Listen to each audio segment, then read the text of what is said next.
Ние сме Лора и Халил от имение Хало, което започнахме да градим преди повече от 3 години. Когато се завърнахме от чужбина, напуснахме големия град и решихме да изпълним мечтата си за живот на село с деца.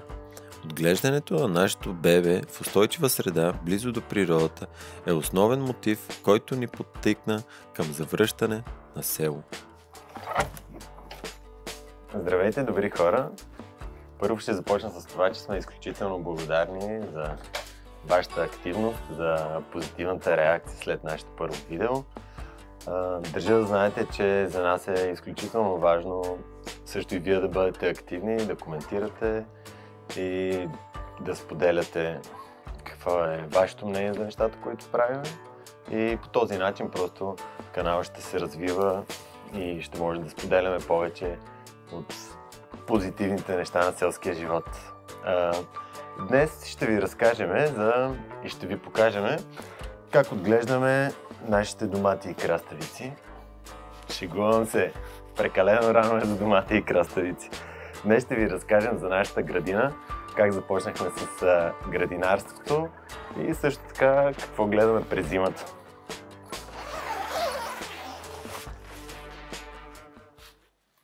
Искам да споделя с вас как се запали искрата в нас за градинарството и отглеждане на зеленчуци, като цяло този начин да се отглежда с чиста храна.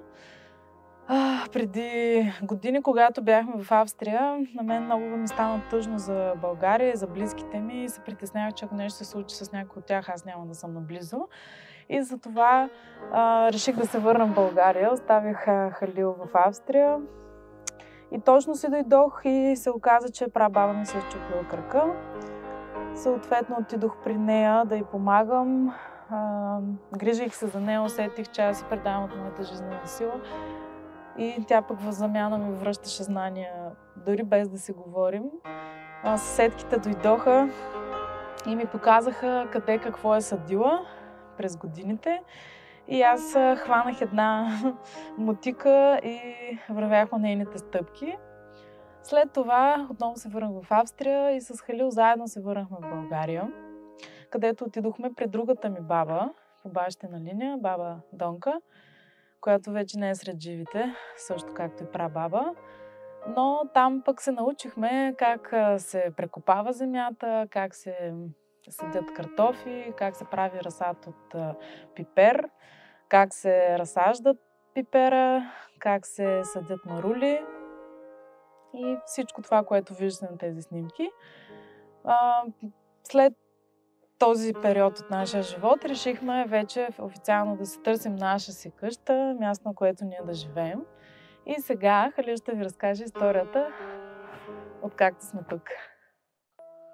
Когато купихме този имот, преценихме и вътрешно усетихме, че е по-важно да засадим нещо преди да започнем да рушим.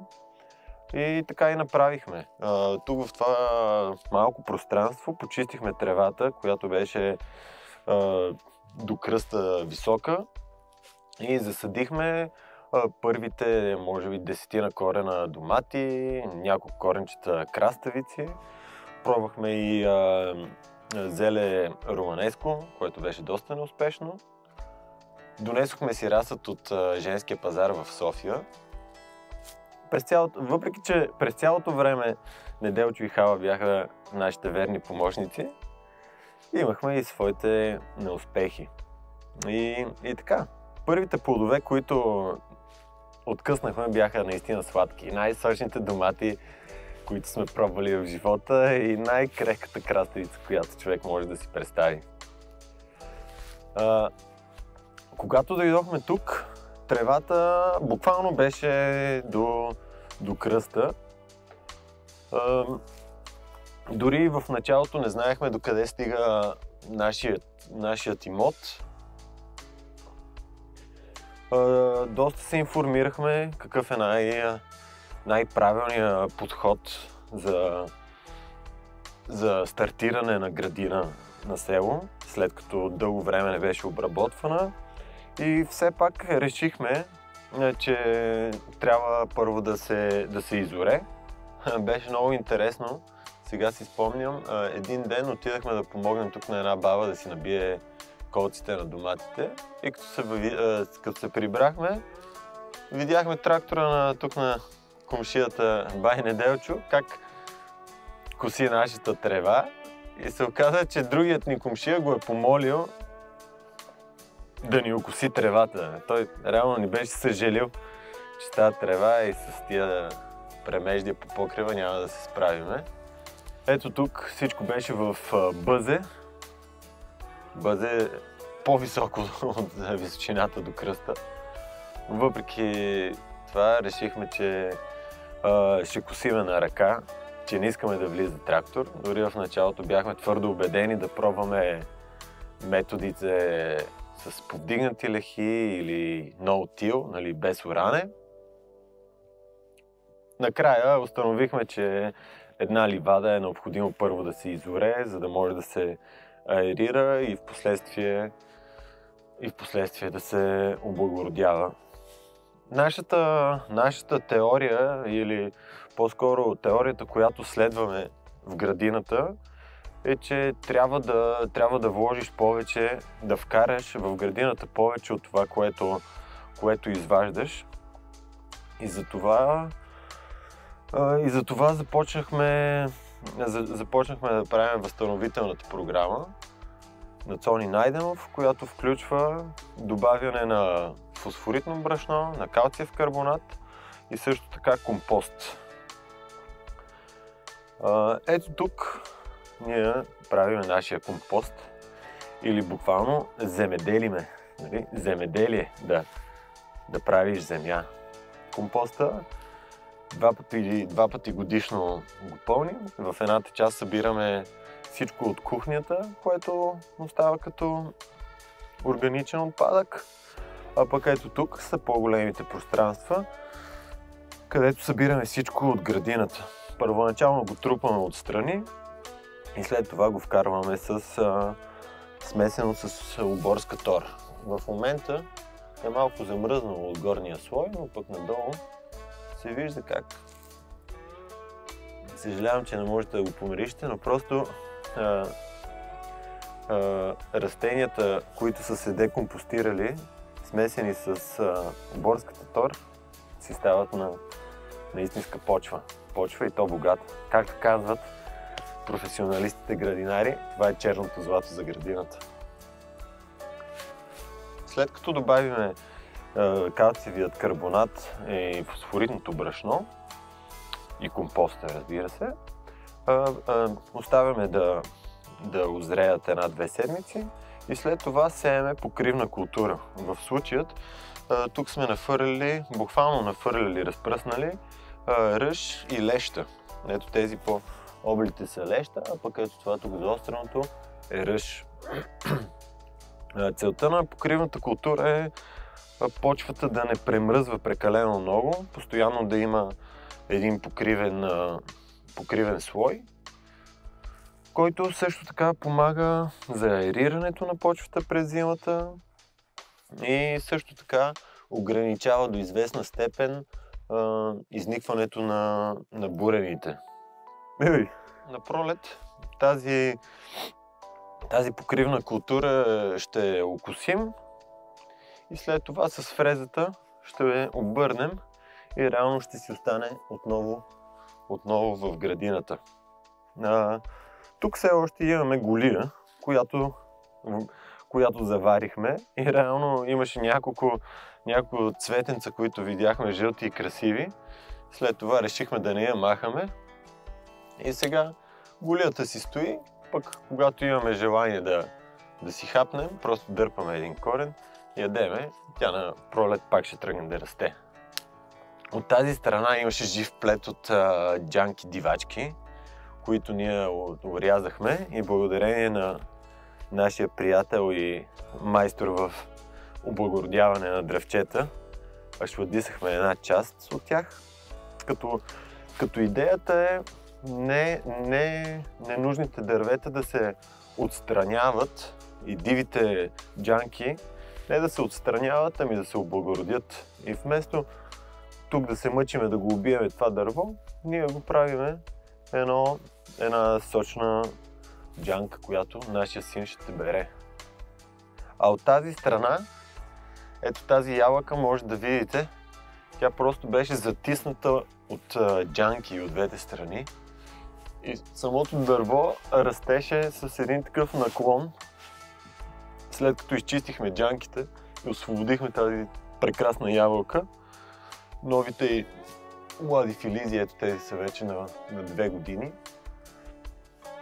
се опитваме да върнем в другата посока и по този начин ще го спасим това дърво. Тези тук джанки решихме да отрежеме напълно, защото самият двор беше много запушен, някакси нямаше движение на въздуха, което може да доведе до развъждане на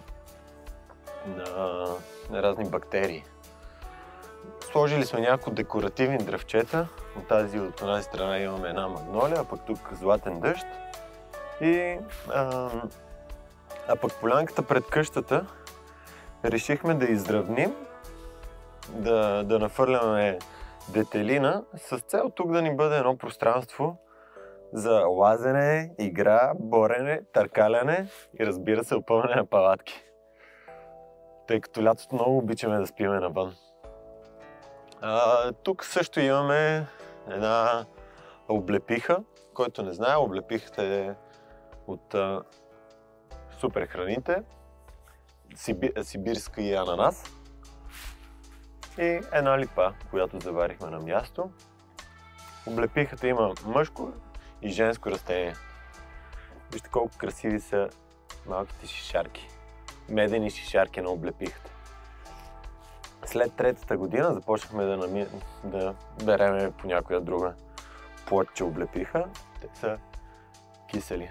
А пък смокинята, ето тук, която виждате, е, както е известна, най-хубавата смокиня в селото. Разбира се, че най-хубавата смокиня в селото е в нашия двор. Това дърво беше първото дърво, което почистихме, тъй като отсякъде беше обвито с повед. Повед е едно растение, което задушава и се омотава. И първо изчистихме смокинята и тя още същото лято започна да ни се отблагодарява на богато с шепи смокини, които понякога не можем да смогнем да дояждаме и изяждаме.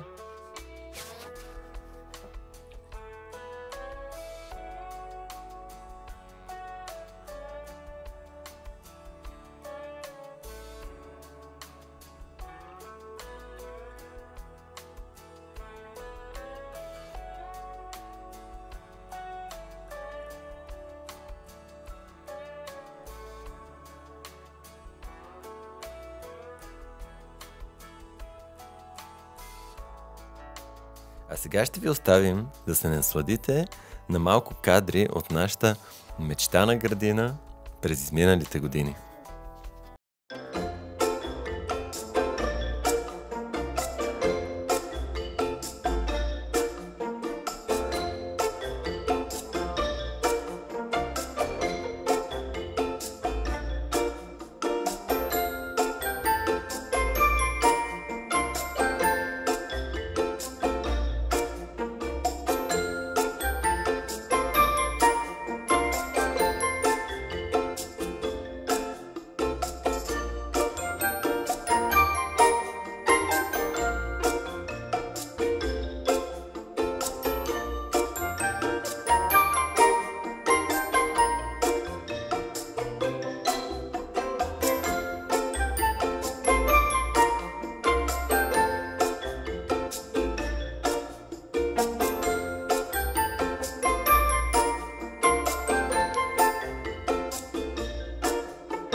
А сега да отидем да си наберем една салатка за обяд.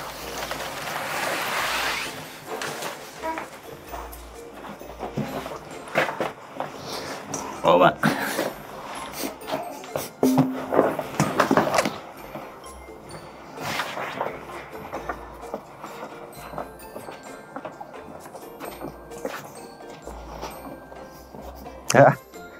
В този слънчев зимен ден се сетих една шега да ти кажа. Звъни един се обажда на негов приятел, който работи на една хижа в Рила и му казва: бай Цеци, много ли е студено при вас, бе? Той му вика: нали знаеш, студено е, тук в Рила зимата винаги си е студено. Той му вика: ама има ли така минус 20-25 градуса, има ли при вас такъв студ?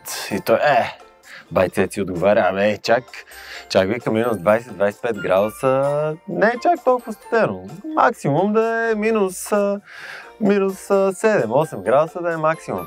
И другия, неговия приятел, разправя: те, защото по новините казаха, че минус 20-25 градуса при вас, бе. И бай Цеци отговорил: ама ти за навънка ли ми говориш, бе?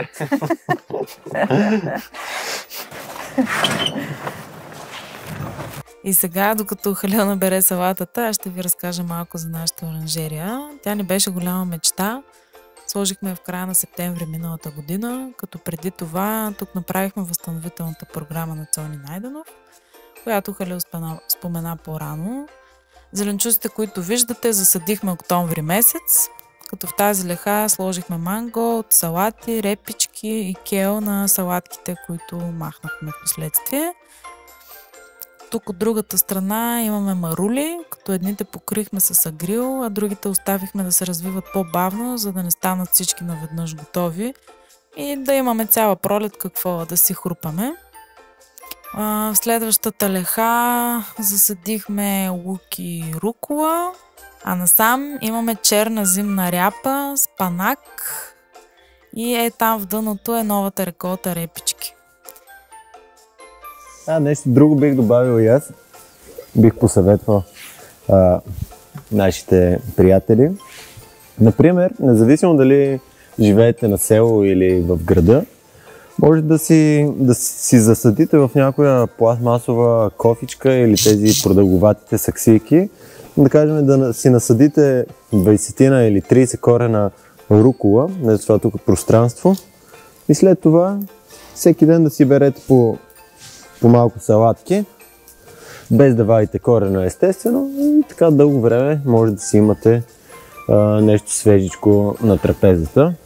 Също така вкуса на тази рукола е съвсем по-различен от копешкия. И докато сме на вълна градина, много сме щастливи да споделим с вас един друг проект, който подготвим от месеци. От този градинарски сезон вече няма да имаме нужда от тази раздърпана тетрадка и тези хвърчащи листи, на които водихме бележки, какво, как и кога да правим в градината. Съвместно с нашите приятели от село БГ и дизайнерката Ваня Димитровска сътворихме дневник на активния растениевъд или накратко ДАР за всички нас. В него ще откриете много полезни съвети и информацията, от която имаме нужда, за да се грижим за растенията си, без да имаме телефон наблизо. Подготвили сме 12 инфокарти, които лесно се разнасят с градината, за справка и нужно пространство за бележки, график, впечатления от градината.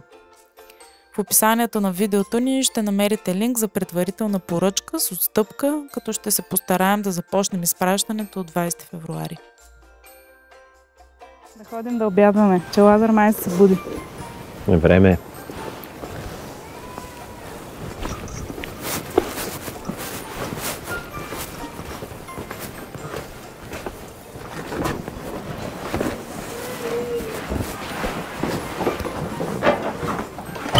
И от тук вече ворката ще поеме салатата.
Сега ще споделя с вас рецепта за нашата зимна салата. Маруля, рукола, зелен лук и репички, колкото Халил донесе от оранжерията, смляно ленено семе, тиквени семки, хранителна мая, колкото паднат от шепата, зехтин, домашен, ябълков оцет и сол на вкус.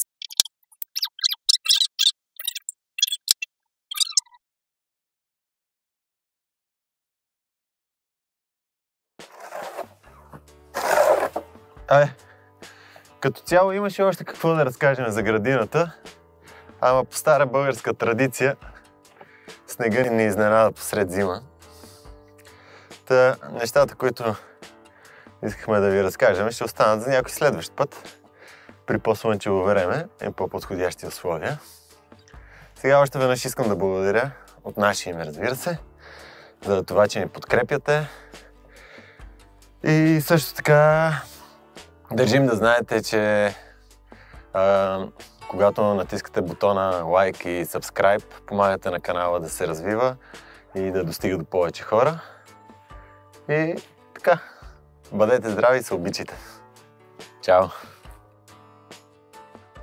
Гледайте нашите видеа всеки петък в 8 вечерта, точно след новините.